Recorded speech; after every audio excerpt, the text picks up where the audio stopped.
Hello and welcome to the Edupedia world. Well, in this tutorial, we study about concurrency control part 4. Here we'll see locks in Java and we'll study in detail about read-write lock. So let's begin. Okay, locks in Java.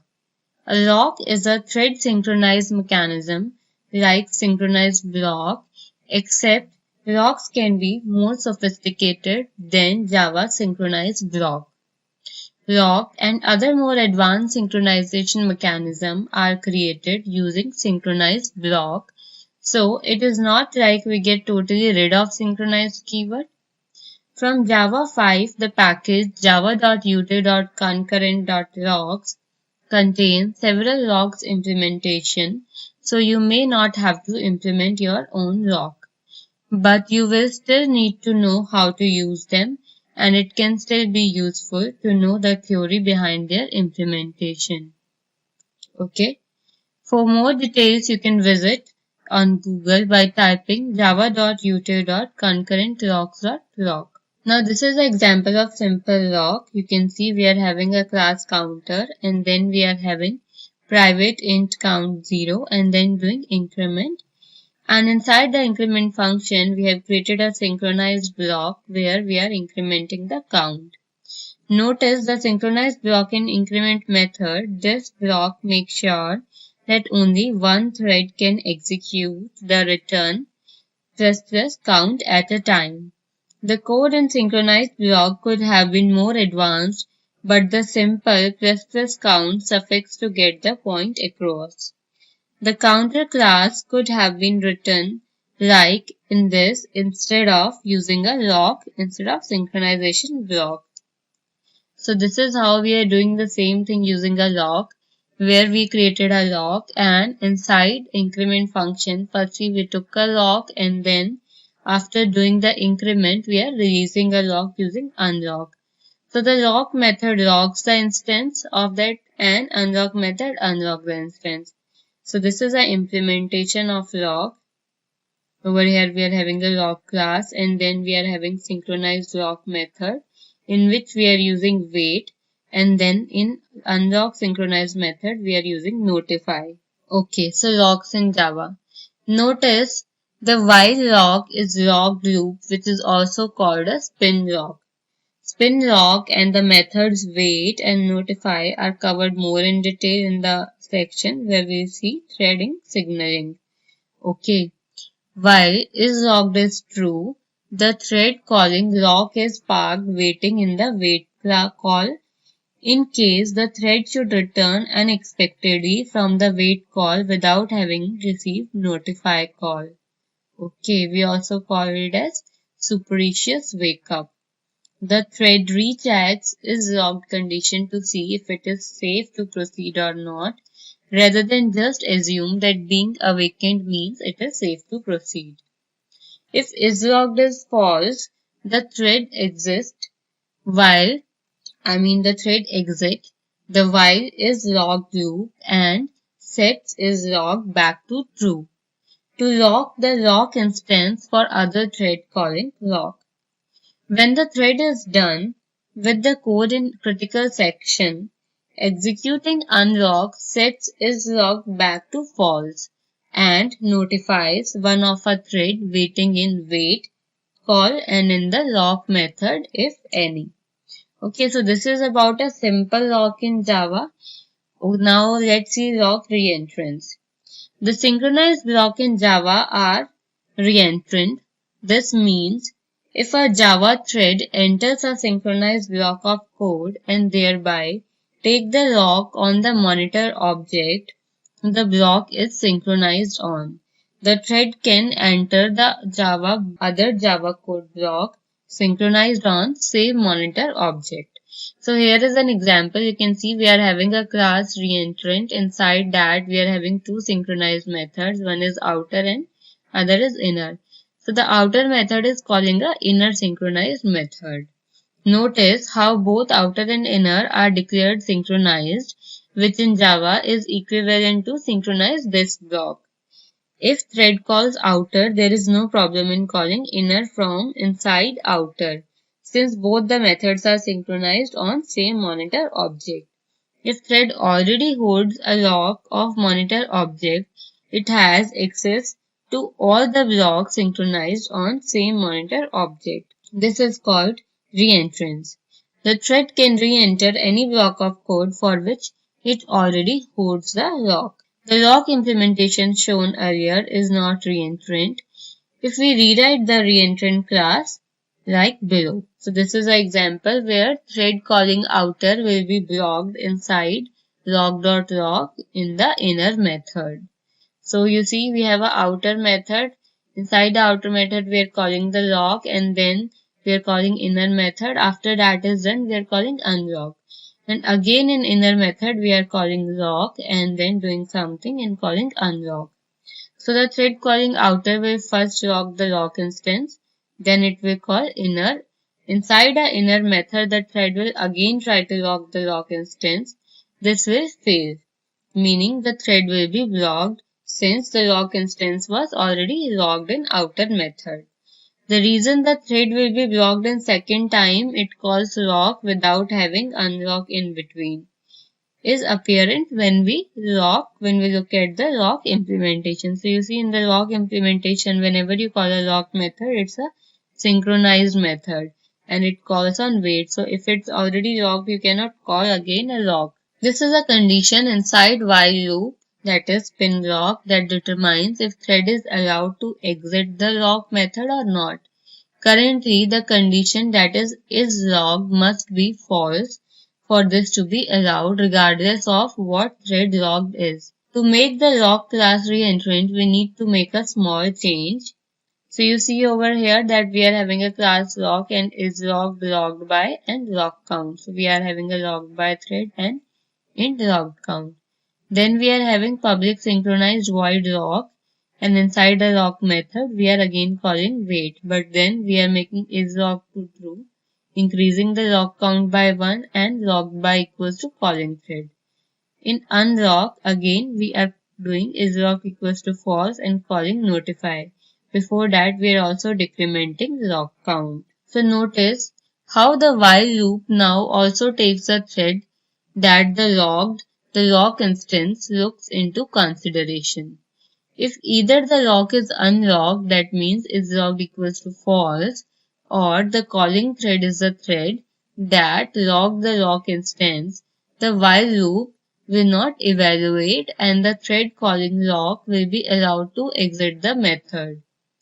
Additionally, we need to count the number of times lock has been locked by the same thread. Otherwise, a single call to unlock will unlock the lock even if lock has been locked multiple times. Okay, we don't want to lock the unlocked until the thread that locked it has executed the same amount of unlock. So there should be equal amount of lock and equal amount of unlock. The lock class is now reentrant. So this is how we have made a lock class reentrant by using a count variable where we are counting the number of locks as well. Okay, now let's see what is lock fairness. Java synchronized block makes no guarantee about the sequence in which thread trying to enter them are granted access. Therefore, if many threads are constantly competing to access to the same synchronized block, there is a risk that one or more threads are never granted access. That access is always granted to other thread. This is called starvation. To avoid this, a lock should be fair. Since the lock implementation shown in this text uses synchronized block internally, they do not guarantee fairness. Starvation and fairness are discussed in more detail in text starvation and fairness. Calling unlock from finary clause. Now we'll see how to call unlock from finary clause because finary clause is always executed, in fact in case of exception also. Okay. Now when guarding a critical section with lock, the critical section may throw exceptions. It is important to call the unlock method from inside finary clause. Doing so makes sure lock is unlocked so other threads can lock it. So this is an example where inside a finary block we are calling unlock. So no matter what happens, the lock will always be released if we make sure it is in finary block. The little construct makes sure that lock is unlocked in case an exception is thrown from the code in critical section. If unlock was not called inside finary clause, the exception was thrown from critical section, then lock would remain locked forever. Okay, causing all the threads calling lock on that lock instance to halt infinitely. Now we'll see about read-write lock. Well, read lock or read access is used if no threads are writing and no threads have requested a write access. And write access is used if no threads are reading or writing. So for write access, we need to make sure that no threads are reading or writing. But just for read access, we just need to make sure that no threads are writing or taking a write access. Okay. If threads want to read the resource, it is okay as long as no threads are writing to it and no threads have requested write access to the resource. By up-prioritizing the write access request, we assume that write requests are more important than read requests. Besides, if reads are what happen most often, we did not prioritize write. Starvation could occur. So we need to prioritize our write accesses and read accesses. Threads requesting the write access would be blocked until all readers had unlocked the read-write lock. So there is a read lock, there is a write lock, and there is a read-write lock. If new threads were constantly granted read access, the threads waiting for write access would remain blocked infinitely, resulting again in starvation. Therefore, thread can only be granted read access if no thread has currently locked the read-write lock for writing or requested it locked for writing. Okay. A thread that wants a write access to resource can be granted so when no thread are reading or nor writing the resources. It doesn't matter how many threads have requested write access or in what sequence, unless you want to guarantee fairness between threads requesting the write access. With these simple rules in mind, we can implement a read-write lock as shown below. Fine. So you can see we are having public class read-write lock and inside that we are doing public synchronized void lock read throws interrupted exception. Again, inside the unlock read, we are doing reader, the reader that we have created to keep the count of a read lock is minus minus and notify all. So this is the implementation of read write lock. This is a implementation of lock write. Inside this, we are keeping a count of write requests, incrementing and decrementing in case of unlock and lock respectively. Fine. The read-write lock has two lock methods and two unlock methods. One lock and unlock method for read access and one lock and unlock for write access. The rules for read access are implemented in lock read method. All threads get read access unless there is a thread with write access. Okay. Or one or more thread have requested the write access. Rules for write access are implemented in lock write. As you see, the thread that wants the write access starts by requesting a write access. Then it will check if it can actually get the write access. A thread can get write access if there are no threads with read access on that resource and no threads with write access on that resource. So it actually checks for readers greater than 0 and writers greater than 0. If both are like fine, there is no request, then it asks for the lock, so it will call the wait method. Okay. It is worth nothing that both unlock read and unlock write calls notify all rather than notify. Okay, so that's why we are calling notify all. Now to explain this situation, let's see. Inside the read-write lock, there are threads waiting for read access and threads waiting for write access. If a thread awakened by notify was read access thread, we put back to waiting because there are threads waiting for write access. However, None of the threads waiting for write access are awakened, so nothing more happens.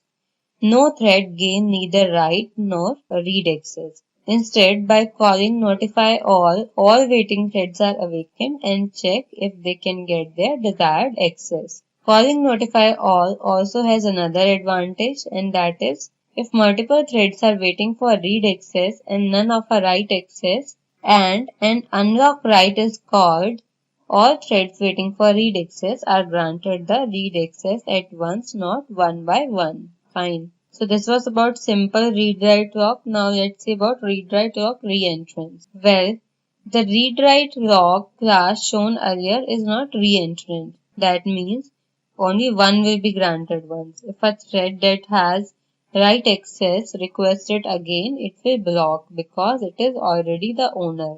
Fine. Furthermore, consider this case. Thread 1 got a read access. Then thread 2 requests write access, but it is blocked because there is one reader. Now thread 1 re-requests the read access. Okay, but it is blocked because there is write request also. In this situation, the previous read-write lock would lock up, or which will be a situation similar to deadlock. In this case, no thread requesting neither read or write would be granted. Now, it's always better to make your lock as reentrant. So let's see how can we make our lock as reentrant by doing few changes. So firstly, we'll see to make a read reentrance. Okay. To make read write lock reentrance for reader, what we need to do is firstly, a thread is granted read reentrance if it can get read access, no writers or write request, or if it already has a read access. Okay, now let's see the code. To determine if a thread has read access already, a reference to each thread granted read access is kept in map, along with how many times it has acquired the read lock. When determining if the read access can be granted, this map will be checked for reference for calling thread. Okay, here is how we are implementing lock read and unlock read method. So you see we are keeping a map to keep a count of number of reading threads we are having. Then we are having writers and write request. Inside the lock method, what we are doing is we are actually creating an object of thread, calling thread, and then we are checking if and not equals to can grant read access calling thread. Then we wait. Okay. And what this method is doing, can grant read access. Here is this method. It is checking for writers greater than 0. Then it's returning false. That means we are having writers. If is reader calling thread, then it's returning true. That means if the same thread is again the calling thread on is reader. And if writer's request is greater than 0, again it's returning false, otherwise returning true. So it's checking if it can grant access. If it can grant access, then it's going for wait. Okay. And then after that, in reading thread map, we are actually putting this thread and the access count. We are incrementing 1 to access count. How to get the access count? Well, we are having a method get access count. In get access count, we are passing the calling thread and it is using dot get and calling thread. So get method will return it the access count variable. So that was the read reentrance implementation. Now we'll see how to do a write reentrance implementation. Well, write reentrance is granted only if thread has already a write access. However, here is how the lock write and unlock write method look after the change. So you see again we are having a map for reading thread and then we are having writer access and write request and then we are having writer thread. Then inside lock write method we are actually checking again if we can grant access, and inside in can grant write access method we are checking if there are any reader thread. If yes, then we are returning false. It's checking if writer thread equals to null. If the writing thread is equals to null, then we are returning true. That means access can be granted. If is writer calling thread, then we are returning false. Okay. So if the same thread is calling again, we can grant access to that, otherwise not. So this is the implementation of writer lock. I hope you have understood this. Fine guys, so we have seen locks in Java and we have studied in detail about read and write lock. So we'll see some of the more important points about concurrency in next tutorial. Thank you as of now.